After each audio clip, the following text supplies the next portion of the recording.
Akashvani presents Morning News.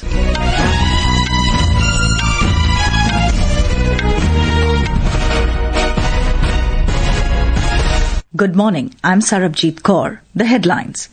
Launch of Axiom 4 mission to carry India's astronaut Shubhanshu Shukla to space postponed till tomorrow due to bad weather. Indian Navy rescues 18 crew members of Singapore-flagged container ship MV Wan Hai 503 following massive fire. 4 remain missing.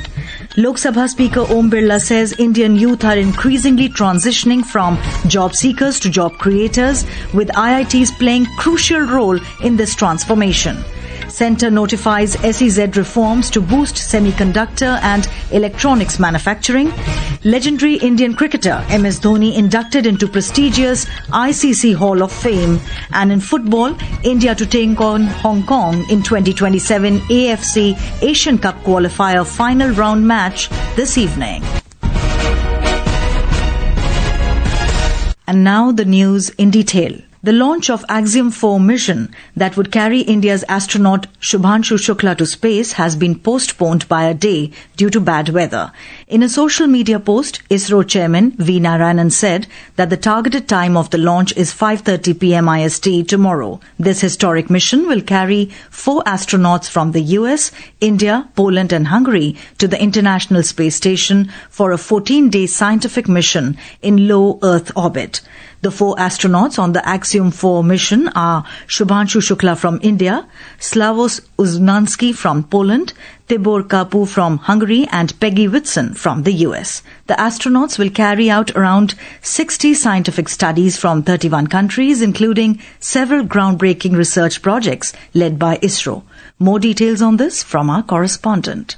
The crew will fly aboard the SpaceX Dragon that will be launched by the Falcon 9 rocket, which will be launched from launch pad number 39 from Kennedy Space Center from Cape Canaveral. This will be the first flight of the Dragon spacecraft and the Falcon 9 booster's second. After lifting off and completing its tasks, the first phase of Falcon 9 rocket will return to the Earth and land at landing zone number 1 in Florida. Shubhanshu Shukla, in a video released by Axiom Space, said that he felt extremely fortunate that he is becoming a part of something much bigger. Namaste. I am Group Captain Shubhanshu Shukla. I would say that I have been extremely fortunate and extremely lucky to have gotten the opportunities to first fly all my life, which was a dream job for me, and then have the opportunity to apply to astronauts corps and now consequently be here. The mission aims to support both current space research and future long-term space missions, which also includes helping Earth-based studies through data collected in orbit. The crew will perform over 60 scientific experiments in fields such as human health, earth studies, life sciences, biology and material research. Joy, Akashvani.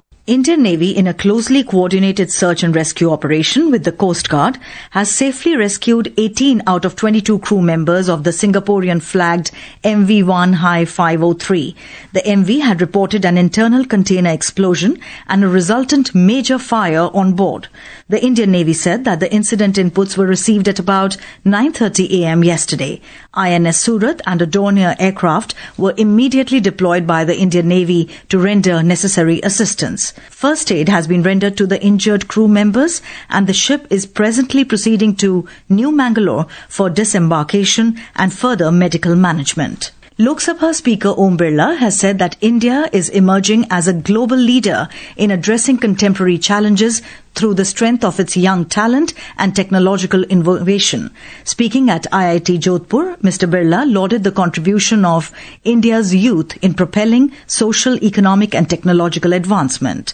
Highlighting the pivotal role of Indian youth in shaping the nation's progress, he urged them to continue harnessing cutting-edge technology for the betterment of the country. Mr. Birla noted that the youth of India are increasingly transitioning from job seekers to job creators, with IITs playing a crucial role in this transformation. यहाँ के पढ़ने वाले विद्यार्थियों ने technology के अंदर, innovation के अंदर, जहां हमारी विरासत ज्ञान परंपरा को आगे बढ़ाया है, जहां आधुनिक भारत की नई तस्वीर बनाने का काम भी किया है। शोध और गुणवत्ता को आपने देखा होगा, किस तरीके से इस विश्वविद्यालय के अंदर वर्तमान चुनौतियों को और भावी चुनौतियों को, देश की चुनौतियों को और दुनिया की चुनौतियों को कैसे हमारे IIT संस्था संस्थान इन चुनौतियों का समाधान करे, इसके लिए एक विचार और दृष्टिकोण दिया है. Central government has announced a series of policy relaxations for special economic zones, SEZs, aimed at boosting high-tech manufacturing,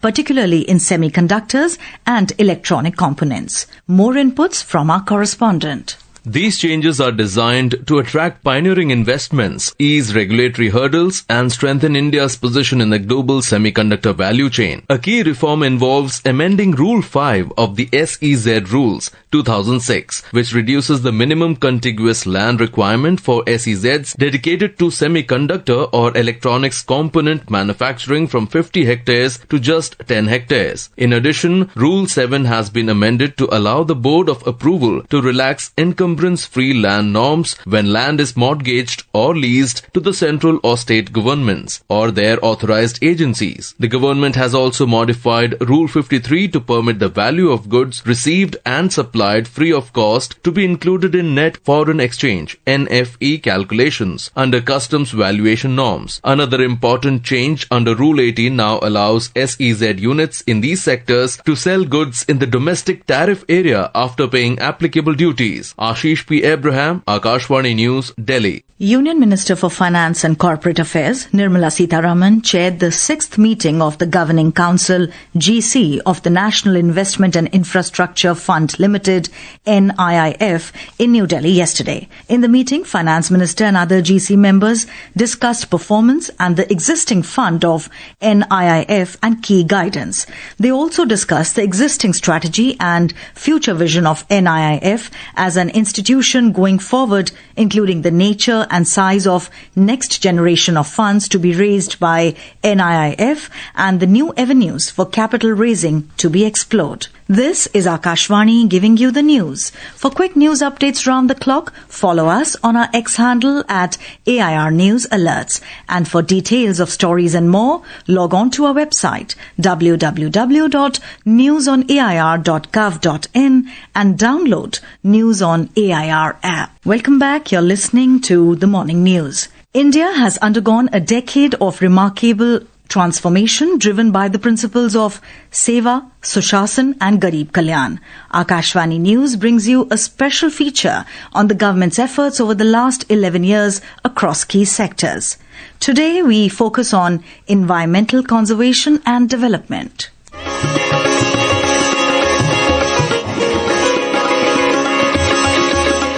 Over the last decade, India has adopted a development model that integrates environmental protection with inclusive growth. From reviving rivers to restoring ecosystems and creating green infrastructure, the country has demonstrated a strong commitment to conservation with compassion. The Namami Gange mission is one of the world's largest river rejuvenation programs. It has improved water quality, enhanced biodiversity and encouraged local participation in the revival of Ganga. Alongside this, the Swachh Bharat mission and Govardhan Yojana have transformed sanitation and waste management, especially in rural areas. The Govardhan scheme promotes the conversion of organic waste into biogas and manure, supporting both cleanliness and energy self-reliance. Campaigns like Ek Ped Maa Ke Naam have mobilized citizens for environmental action. Over 142 crore trees have been planted across the country, contributing to carbon absorption and ecological restoration. India has also made significant strides in wildlife conservation. Initiatives such as Project Cheetah, Project Lion and the expanded Project Tiger focus on habitat development and species recovery. India now has at least 3,682 tigers, accounting for over 75% of the world's wild tiger population. India currently has 91 Ramsar sites, the highest in Asia. The latest additions, Kitchen in Falodi and Menar in Udaipur, both in Rajasthan, further strengthen the nation's commitment to protecting vital wetlands. Coastal and wetland conservation has also gained momentum. 13 Indian beaches have earned the prestigious Blue Flag certification, while schemes like Amrit Dharohar and Mishti are advancing the preservation of wetlands and mangroves, crucial for climate resilience. Vishnu PS, Akashvani News, Delhi. विकसित भारत का अमृतकाल,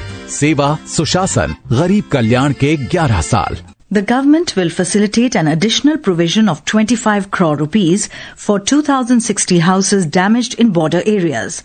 This comes after Prime Minister Narendra Modi's announcement regarding additional compensation for houses damaged by Pakistani shelling in the border districts of Jammu and Kashmir following Operation Sindoor. The Ministry of Home Affairs in a statement said that the Prime Minister announced additional compensation of 2 lakh rupees for each fully damaged house and 1 lakh rupees for each partially damaged house.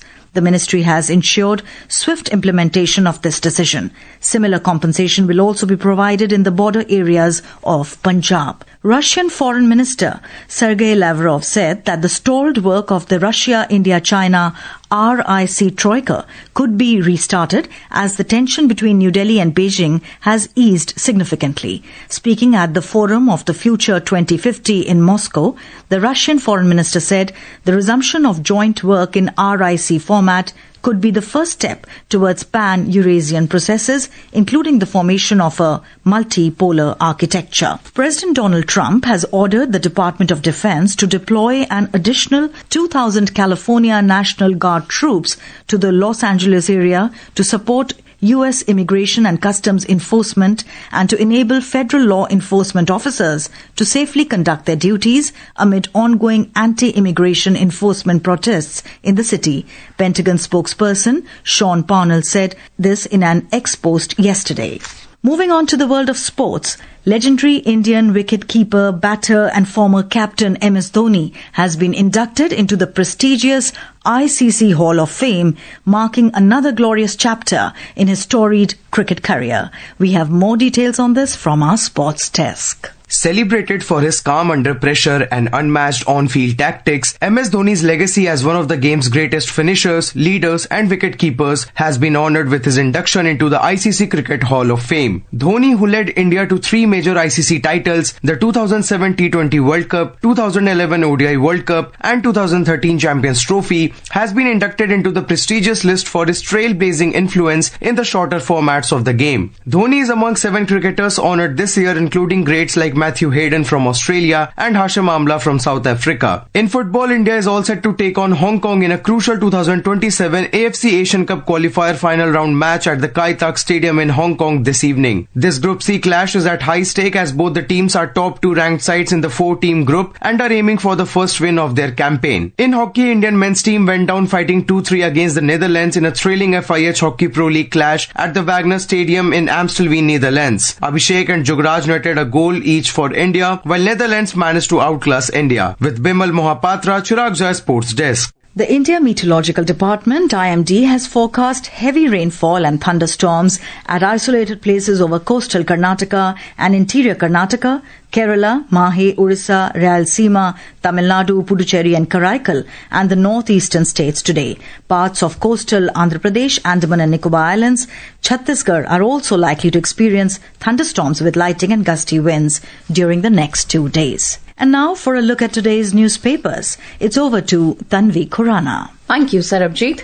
Setting the tone for the 12th year of Prime Minister Narendra Modi-led NDA government, the Pioneer writes, Modi crosses auspicious 11. PM Modi invites citizens to share views on 11 years of India's growth journey, informs the Statesman. The Hindu leads with 4 dead after falling off Mumbai local trains. Due to weather condition, the Tribune informs India's ISS dream on hold. Bad weather delays Axiom 4 launch. In the backdrop of a boosted investor sentiment of the RBI's double bonanza of repo rate cut and reduction in CRR, the Hindu Business Line writes, led by bank stocks, Nifty hits 8-month high. And finally, with the capital sizzling under a relentless sun on Monday, Delhi boils at 43.4 degrees Celsius on hottest day this summer. Real feel soars to 49 degrees Celsius, reports the Hindustan Times. And with that, it's back to you, Sarabjit. Thank you, Tanvi. And now before we end the bulletin, the headlines once again. Launch of Axiom 4 mission to carry India's astronaut Shubhanshu Shukla to space postponed till tomorrow due to bad weather. Indian Navy rescues 18 crew members of Singapore-flagged container ship MV Wan Hai 503 following massive fire.